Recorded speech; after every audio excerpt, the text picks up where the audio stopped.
আমাকে সবার সামনে খারাপ করে নিজে কেন ভালো সাজলে তাহেরা? তাহেরা বেগম নিশ্চুপ হয়ে বসে আছে বিছানায়, কোনো উত্তর নেই তার মুখে। দেলোয়ার হোসেন সোফায় নিজের গা এলিয়ে আবারও বলতে শুরু করলেন, বিয়ের আগে তোমাকে আমি আমার প্রথম স্ত্রী মিনুর কথা জানিয়েছিলাম।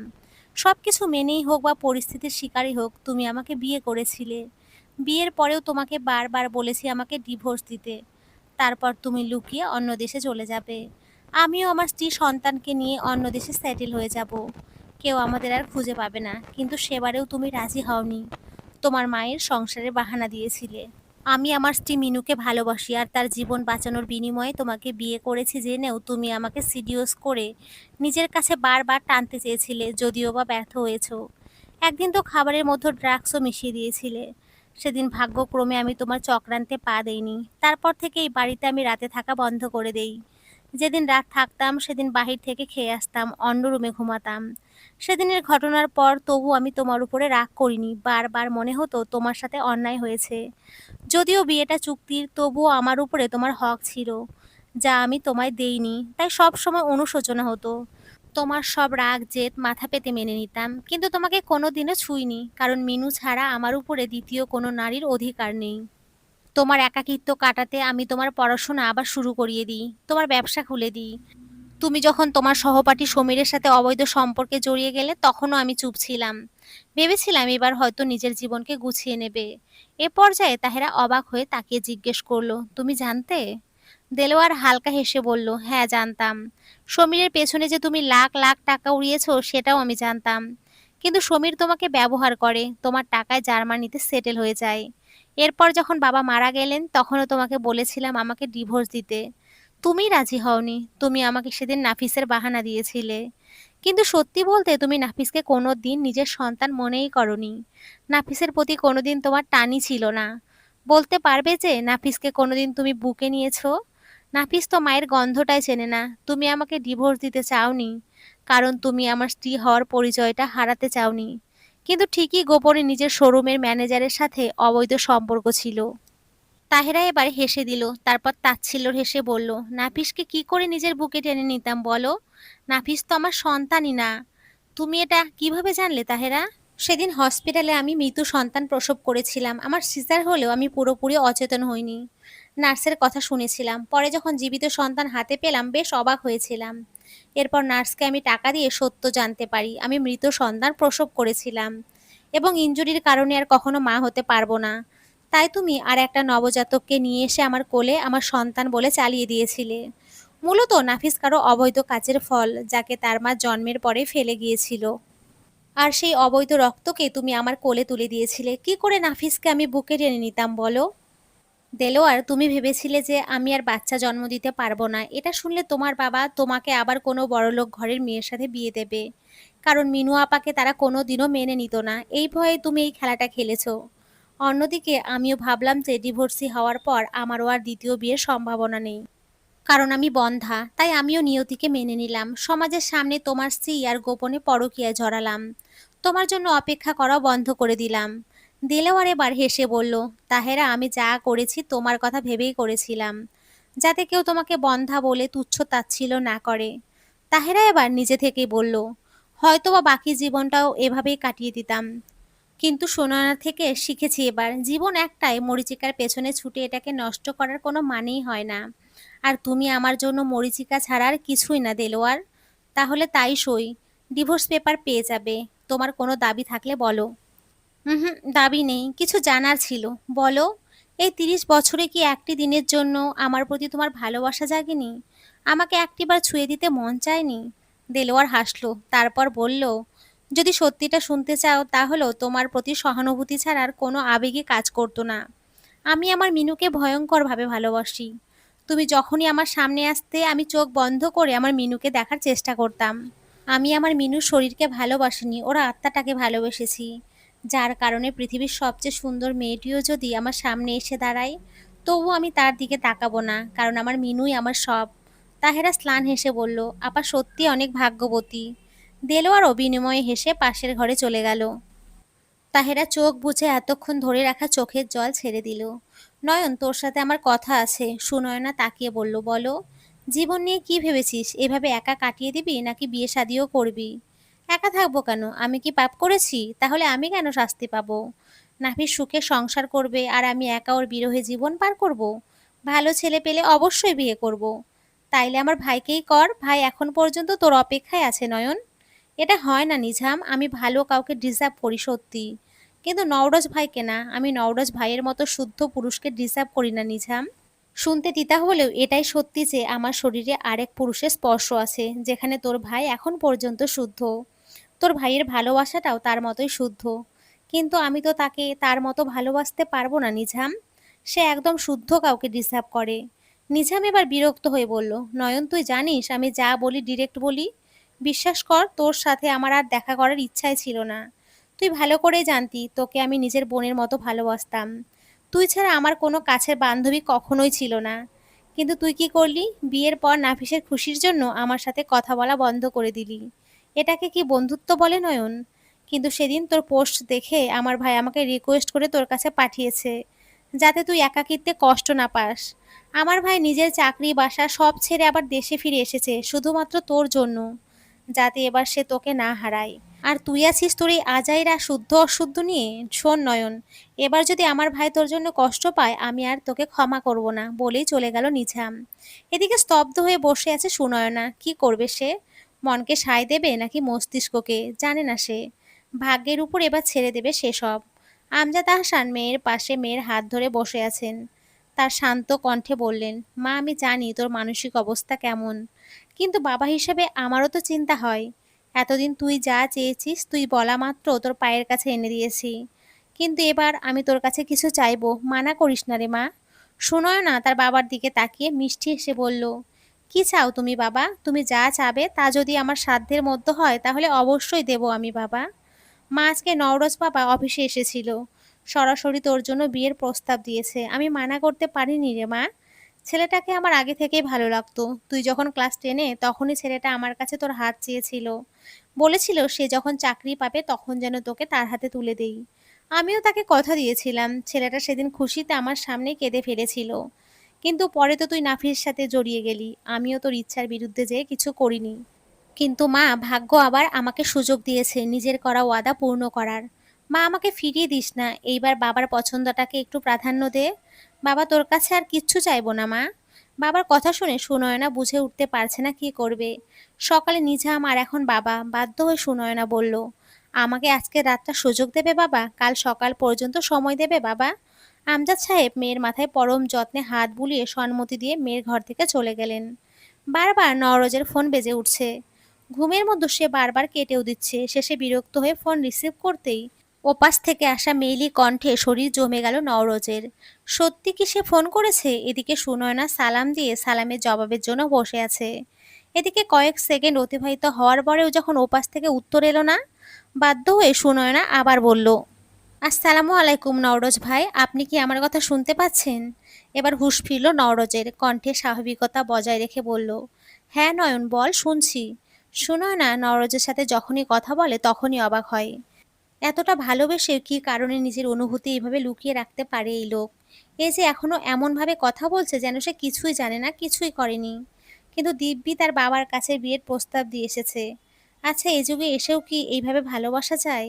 নওরোজ ভাই, কাল কি আপনার সাথে দেখা করতে পারি? কোনো দরকার? আসলে আমার একটু ব্যস্ততা ছিল কাল। এই পর্যায়ে সুনয়না তেলে বেগুনে জ্বলে উঠল।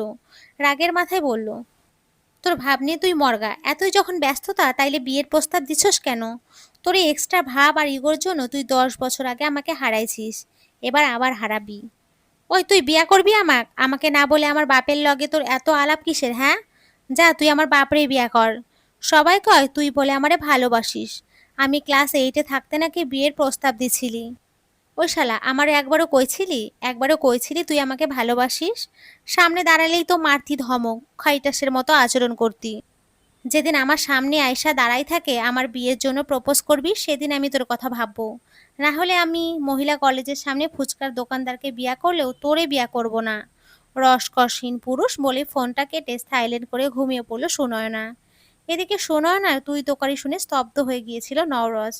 যেই মেয়ে আজ পর্যন্ত তার সামনে মাথা উঁচু করে কথা বলেনি, তাকে দেখে ভয়ে কাঁপতো, সেই মেয়ে আজ ডিরেক্ট তুই তোকারি। আরে কি বললো নয়ন, বিয়ে করবে না? অন্য কাউকে বিয়ে করবে না? আর হারাতে রাজি না সে তার ভালোবাসার মানুষকে। নওরোজ বারবার কল দিতে লাগলো সুনয়নাকে, কিন্তু মেয়েটা তো ফোন সাইলেন্ট করে ঘুমিয়ে আছে, তা কি জানে সে? নওরাজের এবার নিজেকে পাগল পাগল মনে হচ্ছে। দৌড়ে যেয়ে সে নিঝামকে ঘুম থেকে ডেকে তোলে। নিঝাম ভাইয়ের গলা শুনে তাড়াহুড়োতে দরজা খোলে, কিন্তু ভাইয়ের এমন অবস্থা দেখে সে আঁতকে ওঠে। দুই চোখ লাল, চুল উস্কো, চোখে এখনো পানির দাগ। নিঝাম তাড়াতাড়ি ভাইকে ধরে বিছানায় বসিয়ে বলে, ভাই কি হয়েছে তোর?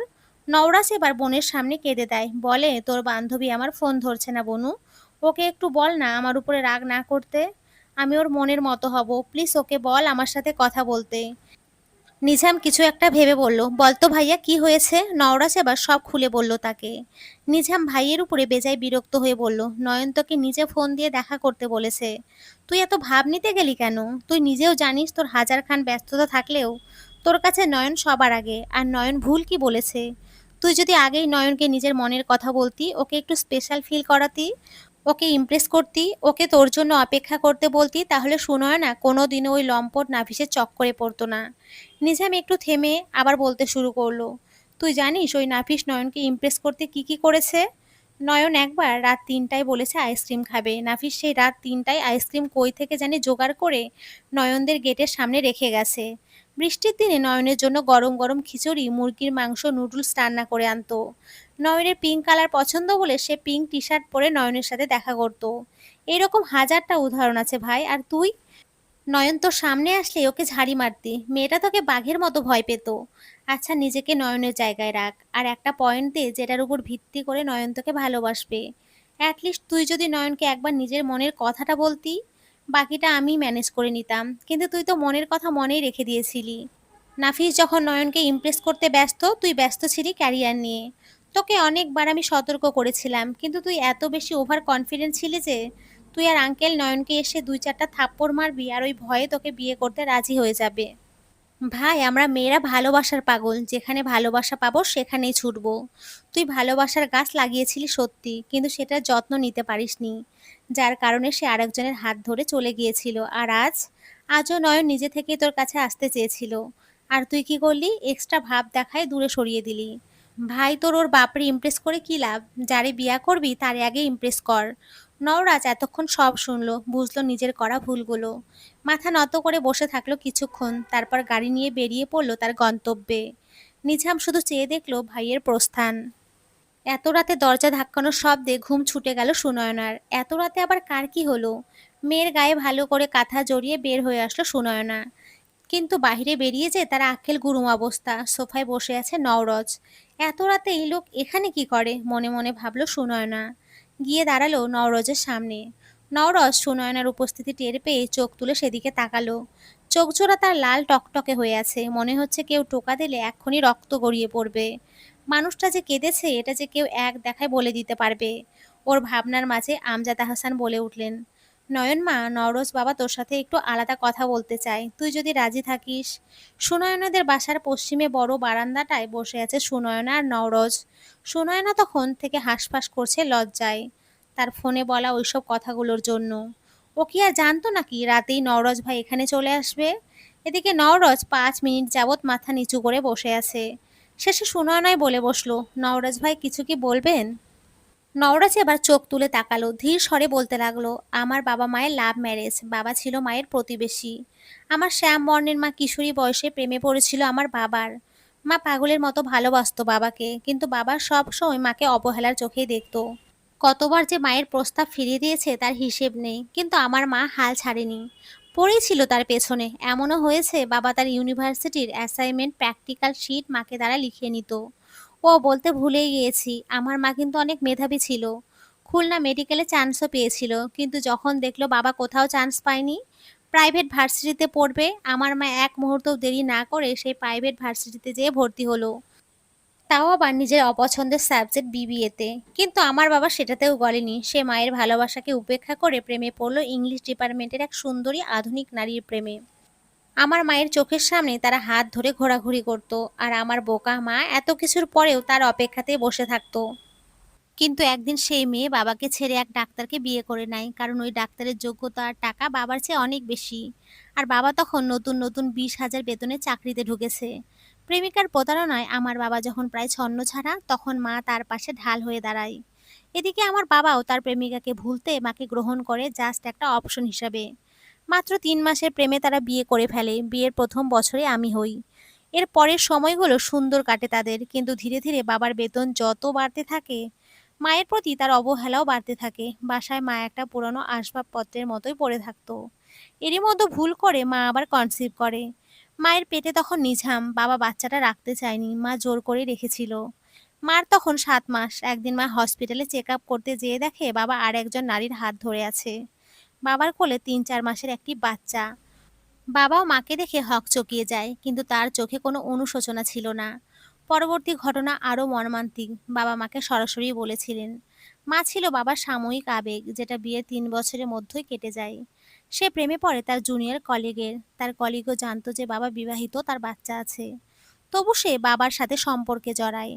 তারা বিয়ে করে একই শহরে আলাদা সংসারও গড়ে তোলে। বাবা মাকে সরাসরি বলে তার যেহেতু সামর্থ্য আছে, সে আরও একটা বিয়ে করতেই পারে। এটা নিয়ে এত লাফালাফির কিছু নেই। সবচেয়ে অবাক করার বিষয়, আমার দাদা দাদি চাচ্চু ফুপিরা সবাই জানতো, কিন্তু কেউ মাকে একটা বারও জানায়নি। তারা ভয় পেয়েছিল যদি মা কেস করে। আর মায়ের কাবিনের টাকাও ছিল বেশি, ২০ লাখের মতো। আর বাবা যেহেতু মধ্যবিত্ত পরিবারের ছেলে, এটা তাদের জন্য বড় একটা অ্যামাউন্ট। মা সেদিন কিছুই বলেনি বাবাকে, মাথা নিচু করে চুপচাপ এক কাপড়ে ফিরে এসেছিল নানার বাসায়। নানারা তখন থাকতো বগুড়ায় চাকরির সূত্রে। আর আমার দাদা বাড়ির পাশেই ছিল। মায়ের মানসিক অবস্থা বিবেচনা করে নানা ঢাকায় বদলে নিয়ে আসেন। আমার নানারা ঢাকার স্থানীয়। এরপর মা একদম চুপচাপ হয়ে যান। আমার সাথেও কথা বলতেন না। নিঝাম হওয়ার পর তো মা আমাকে আর নিঝামকে দুই চোখে সহ্যই করতে পারতো না। কারণ আমাদের দেখলে নাকি তার বাবার কথা মনে পড়তো। দিন দিন মায়ের পাগলামি বাড়তে থাকে, আমাকে আর নিঝামকে আঘাত করতে শুরু করে। বাধ্য হয়ে নানা মাকে জার্মানিতে পাঠিয়ে দেয়। যাওয়ার আগে মা আমাকে কি মনে করে বলে যান, নওরোজ, কাউকে ভালোবাসলে তা কখনোই প্রকাশ করবি না, তোকে সস্তা ভাববে। তারপর থেকেই আমি নিজেকে পাল্টালাম নয়ন। সেই ছোটবেলা থেকে তোকে ভালোবাসি, কিন্তু প্রকাশের সাহস পাইনি। ভেবেছিলাম একেবারে পারিবারিকভাবে বিয়ে করব, কিন্তু ভাগ্য সহায় হয়নি। কিন্তু এবার ভাগ্য আমাকে আবার সুযোগ দিয়েছে নয়ন। তোকে আমি হারাতে চাই না, বলে চোখের পানি ছেড়ে দিল নওরোজ। এতক্ষণ সুনয়না নওরোজের কথা মন দিয়ে শুনছিল। নিঝাম বলেছিল তার বাবা মা ডিভোর্সড, কিন্তু ভেতরে এত কাহিনী সে জানতো না। সুনয়না এবার বলে উঠল, সব কিভাবে চিনতে বলেছেন নওরোজ ভাই, নাকি শুধুই আবেগ, যেমনটা আপনার বাবা করেছিল? আমি এখন আর আগের সুনয়না নই। আমার শরীরে আরেক পুরুষের ছোঁয়া লেগে আছে। সেই পুরুষের সন্তান জন্ম দিয়েছি আমি। আমার এই শরীর গ্রহণ করতে পারবেন তো? পরে আবার অবহেলায় ফেলে দেবেন না তো? পুরুষ মানুষের উপর ইদানিং আর বিশ্বাসটা আসছে না। তুমি আগে আমার কাছে যেমন নিষ্পাপ গোলাপের ন্যায় ছিলে, আজও আছো নয়ন। আমি মনে হয় আমার মায়ের ডিএনএ পেয়েছি, তাই আমার মায়ের মতো আমার ভালোবাসাটাও ভয়ঙ্কর। এবার তুমি আমাকে ফিরিয়ে দিলেও আমি ফিরবো না নয়ন। ৭ বছর পর। রাফার পাপা, আমি বরং হোটেল রুমে রেস্ট করি, আপনি আপনার ২ ছাও নিয়ে ঘোরাঘুরি করেন। আপনি চিটাগাঙে এসেছেন বিজনেস পারপাসে, সাথে আমাকে আর এই আপনার ২ ছাওকে আনার কি দরকার? আপনার এই ২ ছাও আমাকে পাগল বানায় ফেলে। পাপা পাপা, চলো তাড়াতাড়ি ঘুরতে যাব। ছোট্ট রাফা দৌড়ে সে নওরোজকে জড়িয়ে ধরে বলে। এদিকে তার পিছু পিছু আসে ৫ বছরের ছোট নওফেল। নওরোজ আর সুনয়নার সন্তান। সেও আধো আধো বুলিতে বলে, পাপ্পা পাপ্পা, ঘুরি ঘুরি করবো, চলো। এই তো আমার আম্মা আব্বা, এক্ষুনি বের হব। আর তুই যা, রেডি হ, বেশি নাটক না করে, না হলে একটাও মায়ের মাটিতে পড়বে না, বলেই সুনয়নার মাথায় আলতো করে টোকা দিল। বাধ্য হয়ে সুনয়না চলে গেল রেডি হতে। এটা কোনো কথা? আসার আগে আপনার ছেলের জন্য নতুন জুতো কিনলাম, সে কি করলো সেটা নিয়ে সমুদ্রে ভাসিয়ে দিল। এগুলা কোন ধরনের খেলা ওর? হয়েছে বাবা, আমরা এখন নতুন জুতো কিনবো, তাই না আব্বা?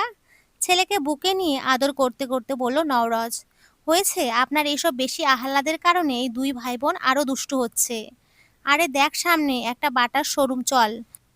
২ বাচ্চাকে নিয়ে ভেতরে গেল তারা। সেলসম্যানরা এগিয়ে আসতেই নওরোজ আর সুনয়না যখন সেদিকে তাকালো, তারা ভাষা হারিয়ে ফেলল। নাফিস এখানে কেন?